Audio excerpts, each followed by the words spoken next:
వి gold trusted gold buyers తాకట్టులో ఉన్న బంగారాన్ని విడిపించి ఈ రోజు ఉన్న మార్కెట్ ధరకే కొనబడును.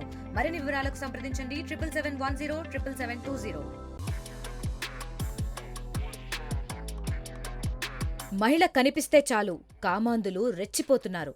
ఎన్ని చట్టాలు తెచ్చినా, ఎంత కఠినంగా శిక్షించినా మృగాళ్లలో మార్పు రావడం లేదు. బడికెళ్లే పిల్లల నుంచి కాటికెళ్లే పండు ముసలి వరకు ఏ ఒక్కరిని వదిలిపెట్టడం లేదు. తాజాగా పాలు పోసి వస్తున్న వివాహితను అడ్డగించి మరీ అఘాయిత్యానికి పాల్పడ్డ ఘటన అన్నమయ్య జిల్లాలో ఆలస్యంగా వెలుగులోకి వచ్చింది. నిమ్మనపల్లి మండలం నాయనవారిపల్లికి చెందిన ఓ వివాహితపై ఇద్దరు యువకులు అఘాయిత్యానికి పాల్పడ్డారు. ఫిబ్రవరి 27వ తేదీన ఈ దారుణం జరిగితే భయంతో దాక్కున్న బాధితురాలు 10 రోజుల తరువాత పోలీసులను ఆశ్రయించింది. తనకు జరిగిన దారుణాన్ని చెప్పుకొని న్యాయం చేయాలని వేడుకుంది. బాధితురాలికి 4 ఏళ్ల క్రితమే పెళ్లయింది. తమకున్న దాంట్లో వ్యవసాయం చేసుకుంటూ ఆవులు మేపుకుంటూ జీవనం సాగిస్తున్నారు దంపతులు. నిత్యం ఆవు పాలను పాల డైరీకి ఇచ్చేందుకు వివాహిత తెల్లవారుజామున వెళ్లేది. ఈ క్రమంలోనే వివాహితపై సురేంద్ర, నరేంద్ర అనే ఇద్దరు యువకులు కన్నేశారు. ఒంటరిగా వెళ్తుందని తెలిసి ఆమెపై నిఘా పెట్టారు. ఎప్పటిలాగే గత నెల 27న కూడా వివాహిత ఆవు పాలను తీసుకుని తెల్లవారుజామున పక్కనే ఉన్న పాల డిపోకు వెళ్లింది. తిరిగి వస్తుండగా దారిలో అడ్డగించిన సురేంద్ర, నరేంద్ర వివాహితను బలవంతంగా పొలంలోకి లాక్కెళ్లారు. నోట్లో గుడ్డ కుక్కి ఆమెపై అఘాయిత్యానికి ఒడిగట్టారు. జరిగిన విషయం ఎవరికైనా చెబితే ఆమెతో పాటు భర్తని కూడా చంపేస్తామని బెదిరించి పారిపోయారు. అమ్మా నాన్నలను చిన్నప్పుడే పోగొట్టుకున్న ఆ వివాహిత జరిగిన విషయం తెలిస్తే తన జీవితం ఏమైపోతుందోనని భయపడిపోయింది. ఇలా ఇంటి పక్కనే ఉన్న సోదరికి తన బాధను చెప్పుకుని ఏడ్చింది. దీంతో ఆమెకు ధైర్యం చెప్పిన పెద్దలు పోలీసుల వద్దకు పంపించడంతో విషయం బయటికొచ్చింది. నేను పాలు ఎత్తుకొని పోతా అంటే వాళ్ళు వచ్చేటప్పుడు ఎవరు లేరు. నేను తిరిగా వచ్చేటప్పుడు ఉన్నారు వాళ్ళ పేరు నాగేంద్ర, సురేంద్ర. వాళ్ళిద్దరూ నన్ను ఒకరిపోతే ఒకరి నోరు మూసిపెట్టేసి గట్టిగా అదం పెట్టేసి చేసినారు. ఎట్లా పోతే అట్లా చేసి నన్ను బాయిలో ఎప్పుడు తోసేసినారు. తోసేసి గొంతు అదం పెట్టేసి నోరు అదం పెట్టేసి రేపు చేసి ఎట్లంటే అట్లా చేసినారు.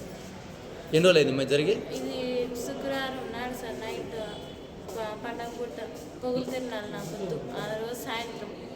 మరి ఎన్నాళ్ళు ఎందుకు చెప్పలేదు మీరు? నేను భయపడి నేను ఎవరికి చెప్పలేక వాళ్ళు నన్ను బాగా భయపడిచ్చేసి నేను చెప్పుకోలేక ఎవరికి ఇది కాలేక నేను నేరుగా మా ఇంట్లోకి కూడా పోకుండా పక్కింటి అక్కుంటే అక్క చెప్పుకున్నా. మళ్ళీ ఆ మాట్లాడే రోజు మా ఇంటి ఆయనకి చెప్పినా. నేను అట్లా చేసి వాడు భయపడిచ్చి ఈరోజు నాకు చేసినావంటే కేసు పెట్టినావంటే కదా నేను నిన్ను చంపేస్తాను, నీ మొగుడు కూడా వస్తా అంటాడు, వాడిని కూడా వేస్తాను అని బెదిరించి నన్ను బాయిలో తోసేసి అదంతా చేసినాను.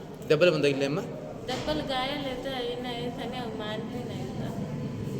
బాధితురాలి ఫిర్యాదు మేరకు పోలీసులు కేసు నమోదు చేశారు. జరిగిన ఘటనపై ఆరా తీస్తున్నారు. వివాహితను ఆస్పత్రికి తరలించి పరీక్షలు చేయించారు. ఇద్దరు నిందితుల కోసం 2 ప్రత్యేక బృందాలను ఏర్పాటు చేసి గాలిస్తున్నట్లు సీఐ తెలిపారు. నిమ్మనపల్లి మండలం నల్లవారిపల్లికి చెందిన ఒక వివాహిత స్త్రీ సుమారు 21 సంవత్సరం ఉంటాయి. ఆవిడకి 4 సంవత్సరాలు పెళ్ళయింది. భర్త ఉన్నాడు. వాళ్ళు వ్యవసాయ పనులు చేసుకుంటారు.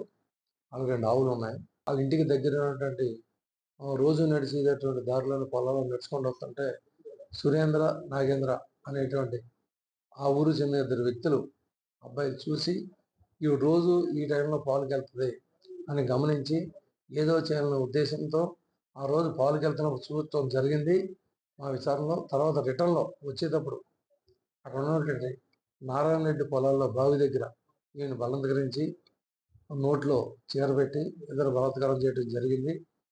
తర్వాత లేటుతో కారణం ఏంటంటే ఎవరైతే ఈ విక్టిమ్ బాధితురాలు ఉన్నారో ఈవిడ అమ్మ నాన్న చనిపోయారు.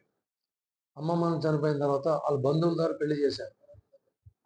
నాకు అమ్మ నాన్న లేరు, బంధువుల దగ్గర ద్వారా పెళ్లి జరిగింది, మళ్ళా ఏదైనా ఈ కేసుల విషయం తెలిస్తే నా జీవితం నాశనం అయిపోద్ది అని భయపడి వీళ్ళు కూడా భయపెట్టారు. మళ్ళీ నీ కేసు కడితే నేను ఎంత చూస్తానని భయపెట్టాం.